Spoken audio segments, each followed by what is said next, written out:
नमस्कार दोस्तों, आज हम एमए इकोनॉमिक्स 4th सेमेस्टर के अंतर्गत रूरल डेवलपमेंट अर्थात ग्रामीण अर्थव्यवस्था का प्रश्न पत्र लेकर आए हैं।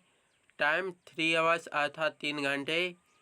और इस प्रश्न पत्र में आप जान सकेंगे कि प्रश्न पत्र कितने अंक का आता है और कितने अंक पास होने के लिए होते हैं। तो प्रश्न पत्र आता है रेगुलर स्टूडेंट के लिए 85 अंक का और पास होने के लिए इसमें 29 अंक अनिवार्य लाने होते हैं।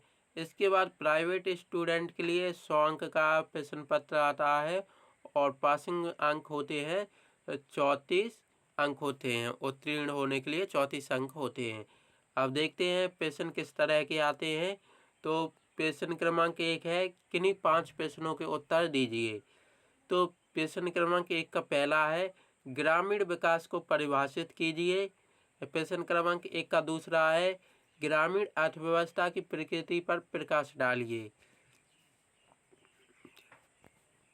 फिर इसके बाद 1 का तीसरा है, भारतीय ग्रामीण क्षेत्र में शिक्षा की स्थिति पर प्रकाश डालिए। प्रश्न क्रमांक 1 का चौथा है, ग्रामीण क्षेत्रों में सिंचाई के संसाधनों की विवेचना कीजिए। फिर इसके बाद 1 का पांचवा है, पंचायती राज संस्थाओं के विकास को समझाइए। प्रश्न क्रमांक 1 का छठा है, नाबार्ड के कार्यों की समीक्षा कीजिए। प्रश्न क्रमांक 1 का सातवां है, ग्रामीण आवास योजना से आप क्या समझते हैं। प्रश्न क्रमांक 1 का आठवां है, स्वर्ण जयंती ग्राम स्वरोजगार योजना को समझाइए। स्वर्ण जयंती ग्राम स्वरोजगार योजना को समझाइए।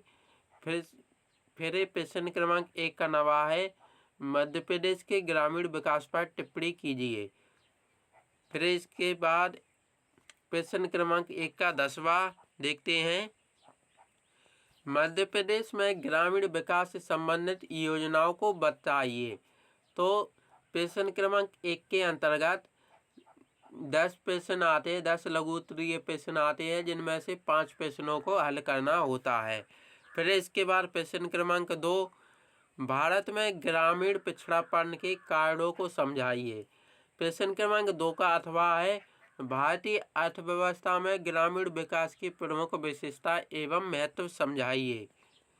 फिर इसके बाद प्रश्न क्रमांक 3, ग्रामीण क्षेत्रों में स्वास्थ्य एवं शिक्षा की स्थिति की समीक्षा कीजिए। फिर प्रश्न क्रमांक 3 का अथवा है, भारत में ग्रामीण क्षेत्रों में बैंकिंग सुविधाओं की समीक्षा कीजिए। प्रश्न क्रमांक 4 है, कापार्ट CAPART से आप क्या समझते हैं। कापार्ट के कार्यों को स्पष्ट कीजिए। प्रश्न क्रमांक 4 का अथवा है, पंचायती राज क्या है। पंचायती राज संस्थाओं के योगदान की चर्चा ग्रामीण क्षेत्रों के विकास के संदर्भ में कीजिए।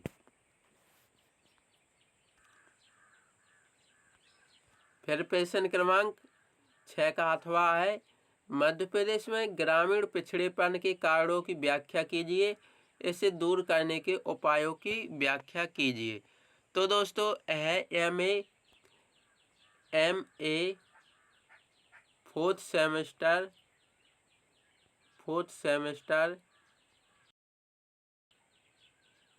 सेमेस्टर अर्थ इकोनॉमिक्स के अंतर्गत रूरल डेवलपमेंट अर्थात ग्रामीण अर्थव्यवस्था का प्रश्न पत्र था। आशा करते हैं दोस्तों आपको इस प्रश्न पत्र को देखकर आप इससे परिचित हो चुके होंगे कि प्रश्न पत्र 4th सेम का प्रश्न पत्र किस तरह का आता है। तो दोस्तों वीडियो देखने के लिए बहुत बहुत धन्यवाद।